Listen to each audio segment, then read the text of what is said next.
Olá! A nossa reflexão de hoje é um compilado, sabe? A gente vai juntar os pensamentos de um mês inteiro de leituras para embarcar numa verdadeira jornada de fé, explorando os altos e baixos que todo mundo passa na vida espiritual. Bom, vamos lá. A nossa jornada começa com uma pergunta que, de cara, pode soar meio estranha. Por que começar no Vale da Aflição? Poxa, não seria melhor já começar lá no topo da montanha, com a vista bonita? E a resposta, ela vem lá do Salmo 34, que foi a leitura do dia 4 de abril. É que, muitas vezes, a gente não encontra Deus na nossa força, sabe? Mas sim na nossa fraqueza, naquele momento em que a gente finalmente admite que precisa de ajuda. E é exatamente isso que nos leva para o nosso ponto de partida.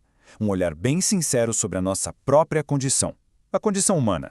E aqui tem um paradoxo muito interessante, que vem da mesma leitura do dia 4. Alguém compartilhou que o dia mais feliz da vida não foi quando se sentiu autossuficiente, mas sim quando percebeu que nada disso bastava.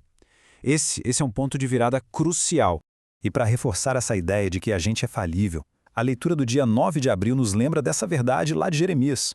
A intenção não é desanimar de jeito nenhum, mas se mostrar porque, em primeiro lugar, a gente precisa de um resgate.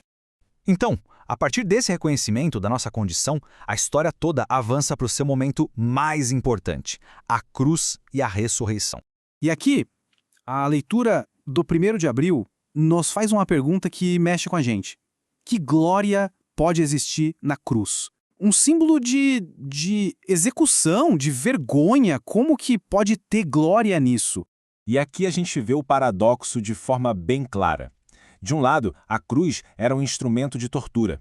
Mas do outro lado, como o texto diz, ela se tornou a gloriosa esperança do mundo. Foi ali que o pecado encontrou seu fim e o amor de Deus foi totalmente derramado. Só que a história não acaba ali, né? A leitura do dia 5 de abril nos leva para uma sequência de verdades que são essenciais para a gente entender tudo. A primeira, um Cristo morto não teria como ser nosso Salvador. A cruz, sozinha, seria só uma grande tragédia.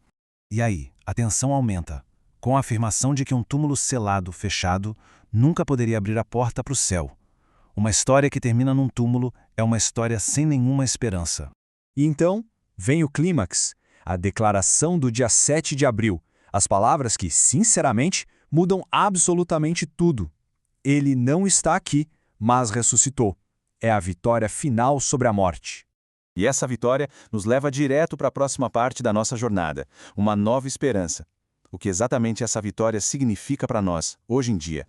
Mas como é que a gente define essa tal de esperança? A leitura do dia 17 traz uma analogia simplesmente incrível do teólogo Emil Brunner. Esperança não é um luxo.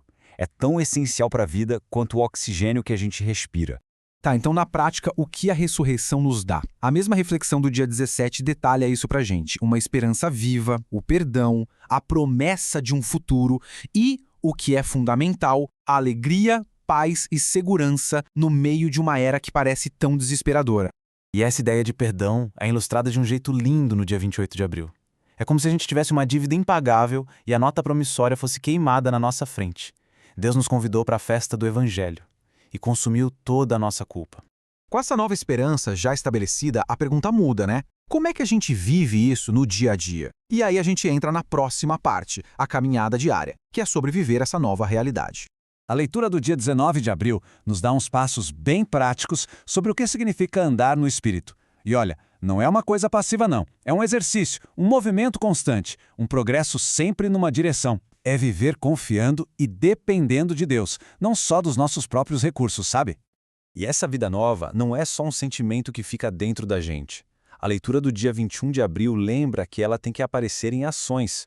O amor se torna algo concreto, não só em palavras, mas em atitudes de verdade, principalmente com as outras pessoas.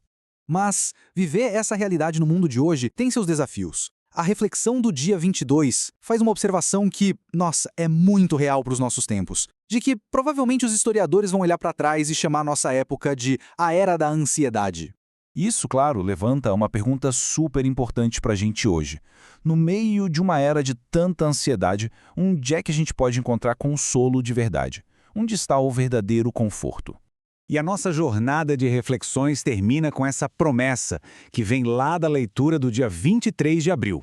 É uma resposta direta e pessoal para a nossa busca por conforto. A mensagem final é de uma paz profunda, que nos lembra que, no fim das contas, o consolo não é uma ideia, é uma pessoa.